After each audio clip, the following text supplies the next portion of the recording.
Hey guys, so today we're going to reintroduce trigonometry.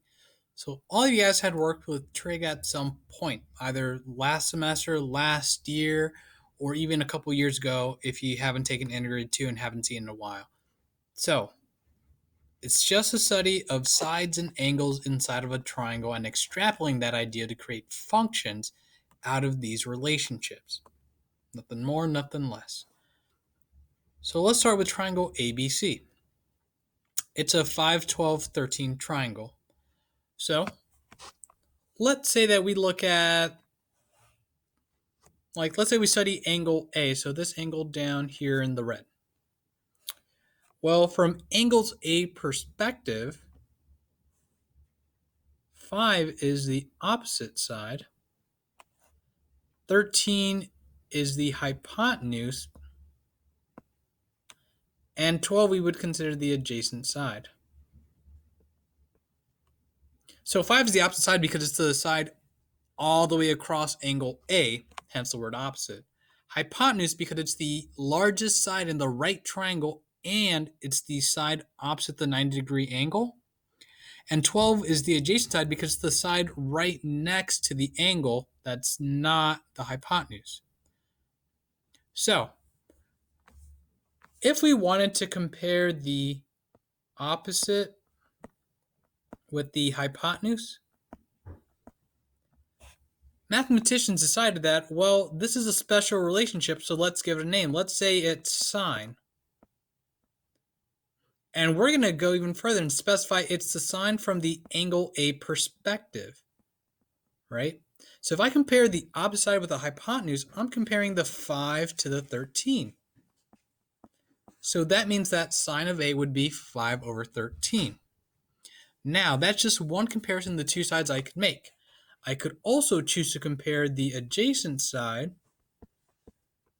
with the hypotenuse, which means that this one mathematicians decided to call cosine, which we abbreviate as such.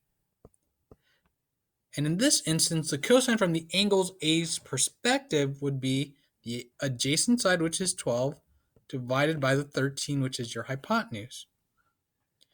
Now, definitely not last, but last for now, we're going to compare the opposite side to the adjacent side.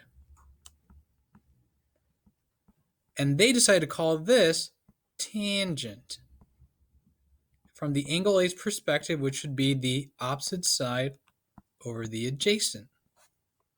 Now notice, these are only some of the comparisons we could have made. Now these are very special ones that mathematicians like to go with, so we'll talk about the other ones later. Right now, I want to talk about something else. Okay, so let's take this same triangle, but now let's shift the focus a little bit. Now we're going to talk about it from angle B's perspective. So from angle B's perspective, right, if I relabel sides, from B's perspective here, well, 12 is the opposite side.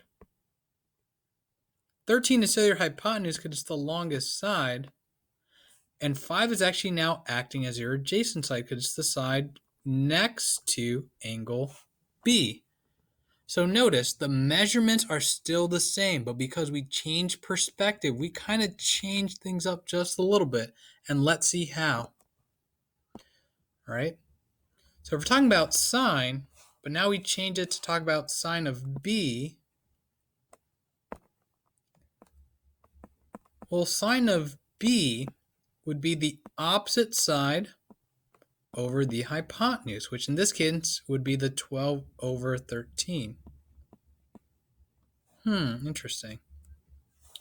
And we also see that we have cosine. So cosine of B would be the adjacent side, which in this instance is the 5 over the hypotenuse, which is 13.